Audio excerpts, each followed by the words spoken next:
بسم اللہ الرحمن الرحیم۔ حضور غوث اعظم سیدنا شیخ عبدالقادر جیلانی رحمۃ اللہ علیہ کو ولایت کب عطا ہوئی؟ حضور غوث اعظم رحمۃ اللہ علیہ نے فرمایا، ایک دفعہ میں نے دیکھا کہ میری طرف کو انوار چلے آتے ہیں۔ میں نے پوچھا یہ انوار کیا ہیں؟ تو مجھے کہا گیا کہ اللہ تعالیٰ کی طرف سے جو فتوحات ہوئی ہیں، رسول اللہ صلی اللہ علیہ وآلہ وسلم تمہیں اس کی مبارکباد دینے تشریف لا رہے ہیں۔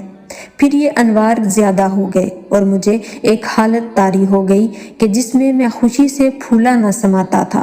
پھر میں نے ہوا میں منبر کے سامنے رسول اللہ صلی اللہ علیہ وآلہ وسلم کو دیکھا اور میں بھی ہوا میں فرتے خوشی سے 7 قدم آگے بڑھا اور حضور صلی اللہ علیہ وآلہ وسلم نے میرے منہ میں 7 دفعہ لعاب دہن ٹپکایا۔ اس کے بعد حضرت علی کرم اللہ وجہ الکریم تشریف لائے اور آپ نے میرے منہ میں 6 دفعہ لعاب دہن ٹپکایا۔ میں نے عرض کیا، آپ بھی تعداد کو پورا نہیں کرتے؟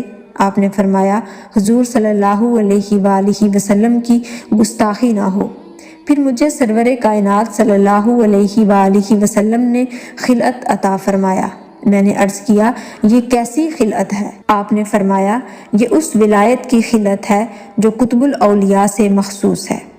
آپ رحمۃ اللہ علیہ فرماتے ہیں کہ فتوحات کے بعد میری زبان میں گویائی پیدا ہو گئی اور میں لوگوں کو وعظ و نصیحت کرنے لگا۔ معارف میں آپ رحمۃ اللہ علیہ کا کلام بڑا وسیع ہے۔